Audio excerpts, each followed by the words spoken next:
Thank you sir. क्या नाम है आपका? सर मेरा नाम दीपक कुमार पाल है। अच्छा, स्नातक किस विषय में है? सर बीटेक किया था इंफॉर्मेशन टेक्नोलॉजी से। कब किया था आपने? सर 2012। उसके बाद कोई जॉब की? सर हाँ, इन्फोसिस में 2.5 साल जॉब की थी। उसके बाद फिर एसएससी के थ्रू इनकम टैक्स में टैक्स असिस्टेंट दिल्ली में ही, और 2 साल से जॉब कर रहा हूँ। इन्फोसिस में कब से कब थे आप? 2013 से 2015 नवंबर। अच्छा, 15 नवंबर में। फिर इसमें कब आ गए? 2017 जून में सर। जून 2017 में आप आ गए। कौन सा डिपार्टमेंट देख रहे हैं इसमें, इनकम टैक्स या custom? Income tax sir. Income tax. तो यहाँ भी 2-2.5 साल आपके हो गए। Yes sir. क्या तजुर्बा है? ये जो परिवर्तन किए जा रहे हैं, सरचार्ज बहुत ज़्यादा लगाया जा रहा है, क्या सैद्धांतिक तौर पर इसकी अनुमति मिलती है? क्या सिफारिश रहती है कि इतना ऊंचा सरचार्ज लगाया जाए? सर सरचार्ज का जो मेन मोटिव है वो टैक्स पे टैक्स वाला चीज़ है वो।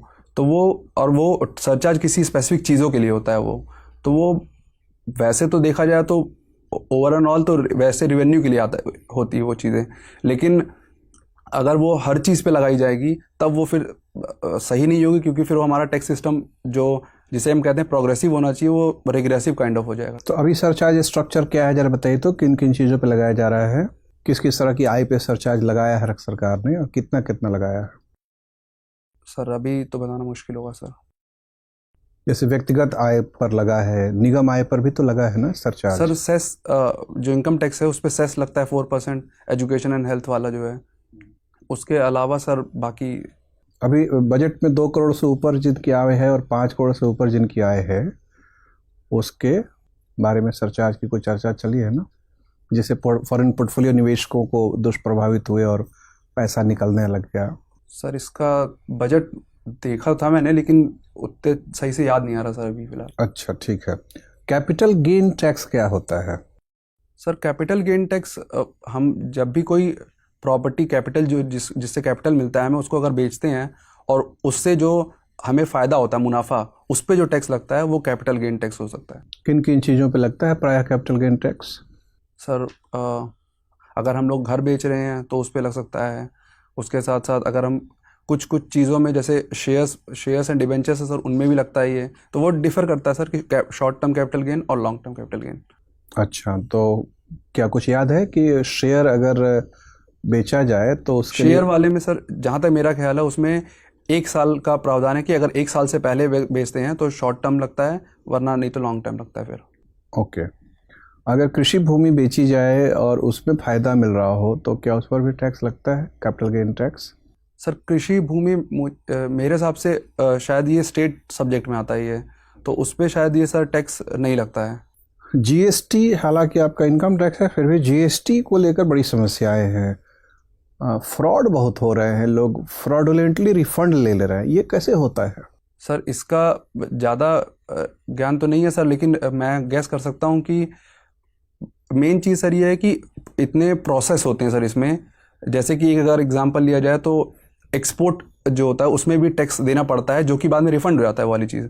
लेकिन एक परेशानी तो वो आती है कि जब कोई आदमी अगर एक्सपोर्ट कर रहा है उसके बाद टैक्स पे कर रहा है और उसको इंतज़ार करना पड़ता है कि वो जो रिफंड आएगा तब वो जाके उसको इन्वेस्ट करेगा। और बिजनेस में सबसे जो मूल सिद्धांत होता है, कैपिटल अगर होगा तभी बिजनेस बढ़ता है। इसमें फ्रॉड बढ़ रहा है का मतलब कि लोग रॉन्गफुली रिफंड ले रहे हैं, रिफंड के वो हकदार नहीं हैं लेकिन ले रहे हैं। सर रॉन्गफुली का तो जहाँ तक मेरा ख्याल है फिर सर मतलब डेटाबेस में या इन्हीं सब में मिसमैनेजमेंट, एडमिनिस्ट्रेशन में मेन प्रॉब्लम हुई हाँ, होगी, विंडो वही हो सकता है। कॉस्मेटिक एंट्री कर रहे हैं कृत्रिम रूप से, इनपुट कॉस्ट बढ़ा के दिखा दे रहे हैं। ये हो सकता है, या तो ये भी हो सकता है कि उसको किस ब्रैकेट में डाला जा रहा हो, वो भी एक समस्या है, क्योंकि क्लियरली डिफाइंड एग्जैक्टली नहीं है कि 12% में आना चाहिए कि 18%। कुछ चीज़ें हैं जो कि कन्फ्यूजन क्रिएट कर सकती हैं, तो वो उस टाइम पे जाके वहाँ पे मान लो 12% में करवा देते होंगे और एक्चुअली वो आना चाहिए 18% में।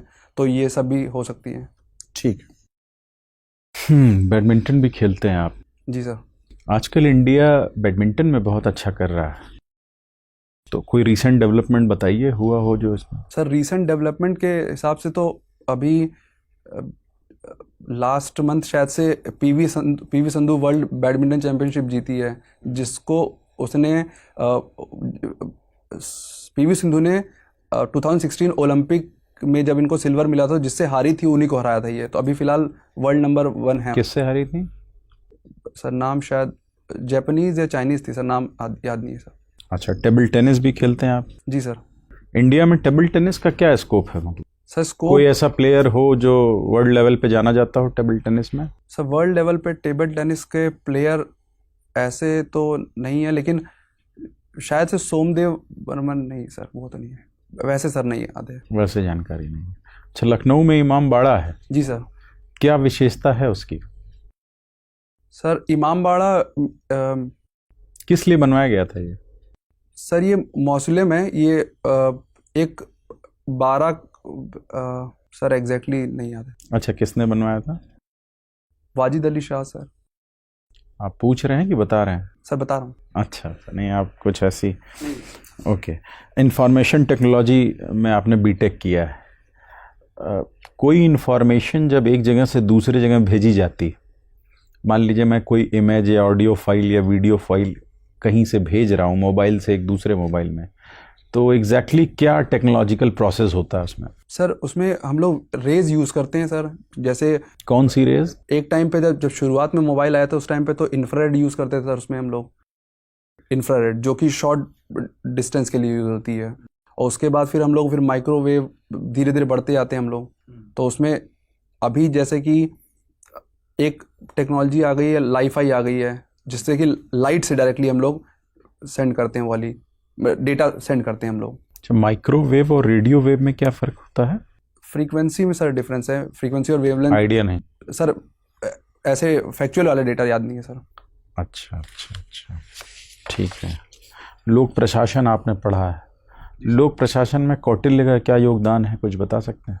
सर कौटिल्य के अगर देखा जाए तो अगर लोक प्रशासन की जब भी पढ़ाई शुरू होती है तो सबसे पहले कौटिल्य के ही बारे में पढ़ाया जाता है ये। कि कौटिल्य को भारत में तो खासकर ये माना जाता है कि जो लोक प्रशासन है उन्हीं की जो क्या किताब उनका है, योगदान क्या है उनका? सर उनकी जो किताब थी सर उसमें उन्होंने डिटेल्ड तरह से दे रखा है एडमिनिस्ट्रेशन में। जैसे कि मान लीजिए किस तरह से रिक्रूटमेंट करते हैं। कोई पर्टिकुलर स्पेसिफिक बताएंगे कि ये दिया हुआ है, ऐसा दिया हुआ है, उसका यूज़ हम लोग प्रशासन में ऐसे करते हैं, उन्होंने ये बताया था तो आज तक रेलिवेंट है, ऐसा कुछ एग्जाम्पल दे सकते हैं? सर एक तो इंटरनेशनल रिलेशंस में एक यूज़ करते हैं, वो जो मंडल थ्योरी दी थी उन्होंने। मंडल थ्योरी क्या थी ये? सर नाम शायद से मैं गलत बता रहा हूँ, लेकिन इसका कंसेप्ट होता है कि नेबर का नेबर जो होता है वो आपका फ्रेंड होता है। तो उसमें इसमें किस तरह की सामाजिक समस्याएं भारत में हैं इस समय? सामाजिक समस्याएं सर, सामाजिक समस्याएं जातिवाद है, और नॉर्थ ईस्टर्न डिवाइड भी जिसे कहते हैं कई जगह की, साउथ इंडियन का भेद पर डिस्क्रिमिनेशन होता है, या नॉर्थ इंडियन साउथ में आते हैं तो वहाँ पे नॉर्थ इंडियन का डिस्क्रिमिनेशन होता है। ठीक ठीक ठीक। दीपक, आप लखनऊ से हैं। जी मैम। लखनऊ पैक्ट के बारे में कुछ जानते हैं? लखनऊ पैक्ट 1936 में शायद हुआ था सर। 1916 में हुआ था। ओके, तो वो फिर मेरे ख्याल से जो जिसमें कि नरम दल और गरम दल दोनों शामिल हो गए थे, और उसके बाद कांग्रेस और मुस्लिम लीग भी दोनों साथ आए थे उसमें। गवर्नेंस और गुड गवर्नेंस में बेसिक क्या डिफरेंस है? मैम गवर्नेंस और गुड गवर्नेंस, गुड गवर्नेंस एक कंसेप्ट है जिसमें कि हम लोग गवर्नेंस नॉर्मल जो फंक्शनिंग होती है, और गुड गवर्नेंस में हम लोग शायद से कि ईच एंड एवरी वन, जिसके कहते हैं कि अंत्योदय, सबसे आखिरी वाले को भी कवर करते हैं उसमें हम लोग। मतलब वेलफेयर फॉर ऑल होता है उसमें, कोई डिफरेंस नहीं, कोई डिस्क्रिमिनेशन नहीं, और कोई किसी एलीट क्लास को हम लोग खाली केटर नहीं करते हैं उसमें। और अब ई गवर्नेंस आगे आ रहा है, तो ई गवर्नेंस के इंडिया में क्या चैलेंजेस हैं? ई गवर्नेंस सबसे बड़े चैलेंजेस तो यही है कि एजुकेशन ही नहीं है लोगों के पास इसके बारे में। एजुकेशन के साथ साथ दूसरी चीज़ ये है कि जो पढ़ाई की उम्र पार कर चुके हैं उनको इस पर ट्रस्ट नहीं उतना ज़्यादा।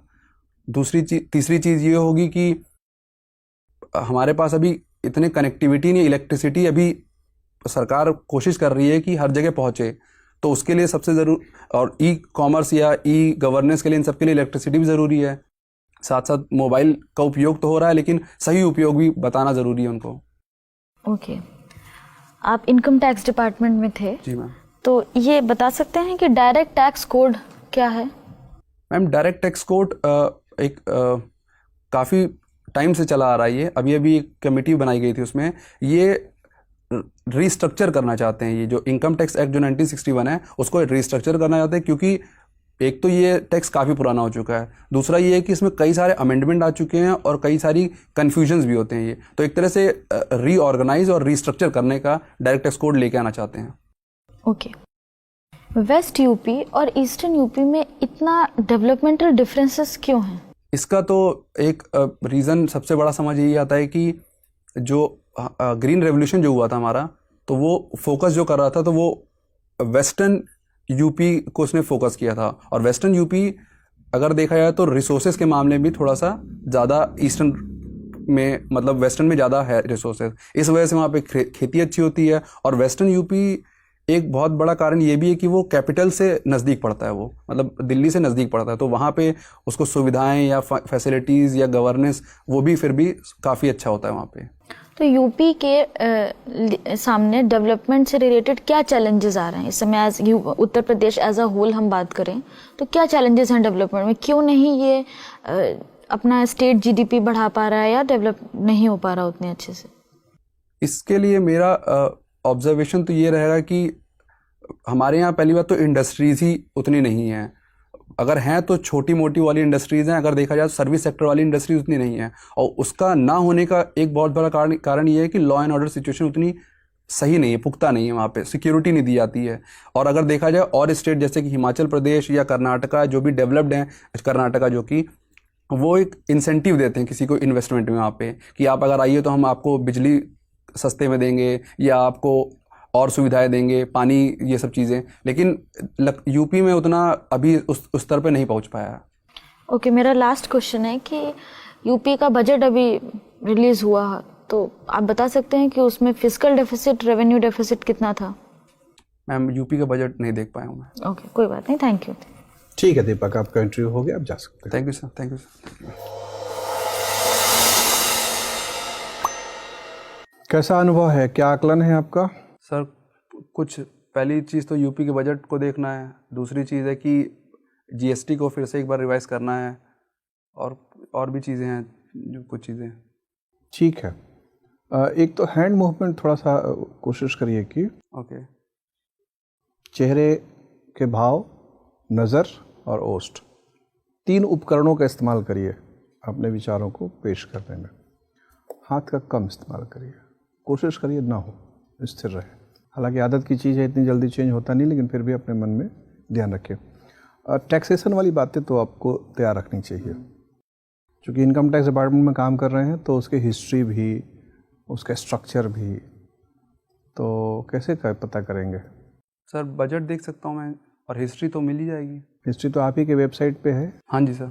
डिपार्टमेंट के उसके रिलेटेड अगर कुछ करंट, जैसे कुछ कोई स्कीम चलाई, जैसे प्रोजेक्ट इनसाइट चलाई है या अभी एक सहज चलाया गया, तो इन सब के बारे में भी लिख सकता हूँ।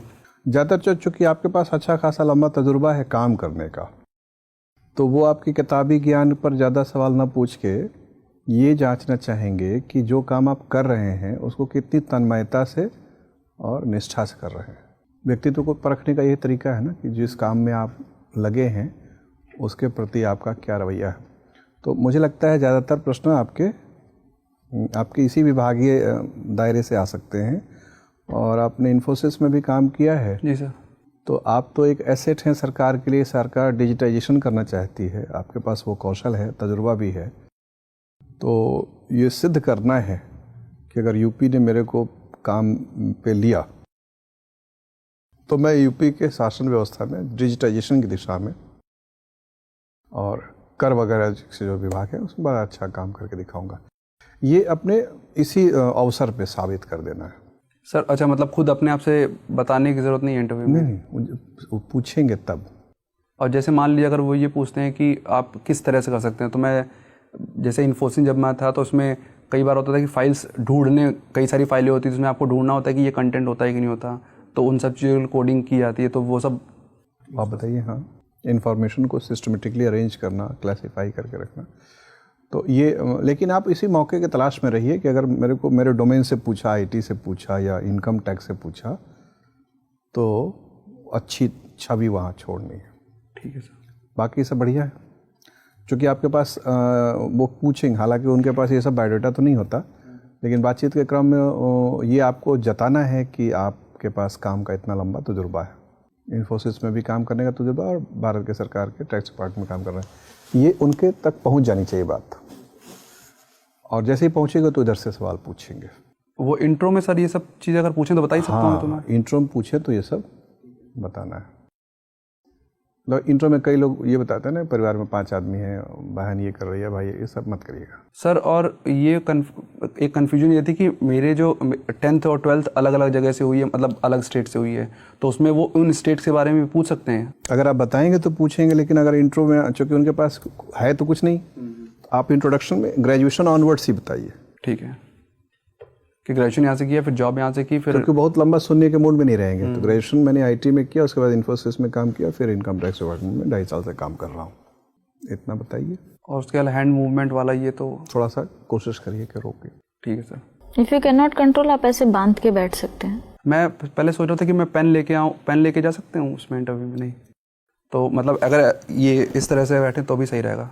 वो भी है, हालांकि आइडियल तो ये कैसे रखें, लेकिन अगर मान लीजिए मूवमेंट का खतरा है, पेन की बजाय रुमाल यूज़ कर सकते हैं। रुमाल, ओके। हाँ। और ये जो हॉबीज़ वाला है, ये एक्चुअली क्या है, जॉब के साथ साथ तैयारी करते टाइम पे टाइम मिल नहीं पाता ये तो अगर आप बैडमिंटन नहीं भी कहते हैं हॉबी है।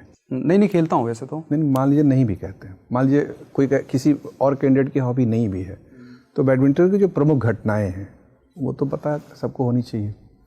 टेनिस में भारत का क्या स्टेटस है, टेनिस के कुछ खिलाड़ियों का नाम जो कम से कम नेशनल चैंपियन जो है, जो रनर है, एक तो चैंपियन होगा, एक रनर होगा, उन दोनों लोगों का नाम, लड़का वाले वर्ग में, लड़की वाले वर्ग में, और अगर मिक्स्ड भी होता है तो उसका, आजकल तो नेट है सब कुछ। वो लिख के यहाँ जाने पहले लिखा था, वो याद नहीं आता, जैसे मनिका बत्रा है और 2-3 और हैं, लेकिन वो याद नहीं आता उस टाइम पे। तो ये, हाँ, ये एक चीज़ पूछनी थी कि जब उस टाइम पे याद ना आ रहा हो तो कई बार होता है कि थोड़ा सा सोचने के बाद याद आ जाता है। हाँ, तो समय मांग लीजिए, उनसे बोल सकता हूँ कि सर थोड़ा सा ओके, या बिना मांगे ही सोच सकता हूँ? मांग ले तो ज़्यादा अच्छा है। उसके अलावा सर बाकी सब ठीक है। डाउट था कि टाई का था, कि टाई ज़रूरी है कि ज़रूरी नहीं है, प्लेन शर्ट होनी चाहिए और नॉर्मल प्लेन होना चाहिए। हाँ, इस तरह का चेक वेक नहीं चलेगा, प्लेन शर्ट देखने में थोड़ा सा डिसेंट लगता है। All the best. Thank you.